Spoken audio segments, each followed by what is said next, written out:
আজকে কথা বলবো বাংলাদেশে ওডিআই বিশ্বকাপে এমন একটা জয় নিয়ে যেটা দেখে সারা বিশ্ব হতভম্ব হয়ে গিয়েছিল।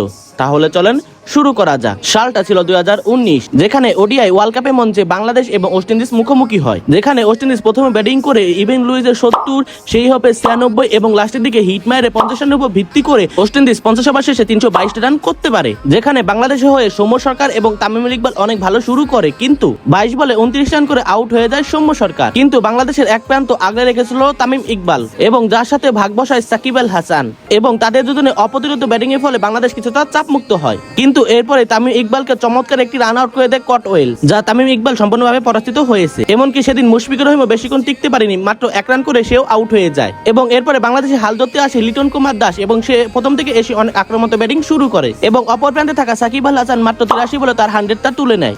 লিটন কুমার দাস 43 বলে তার হাফ সেঞ্চুরিটা তুলে নেয়। হাফ সেঞ্চুরি করার পর লিটন কুমার দাস আরো আক্রমণাত্মক ব্যাটিং শুরু করে এবং সে তার টি-20 ভঙ্গিতে খেলা শুরু করে, যার ফলে ওয়েস্ট ইন্ডিজের বলাররা আরো চিন্তিত হয়ে যায় এবং বাংলাদেশ মাত্র 41 ওভার 3 বলে 322 রান করে এক ঐতিহাসিক জয় পায় ওয়েস্ট ইন্ডিজের সাথে। আর এটা ছিল একটা ঐতিহাসিক জয়।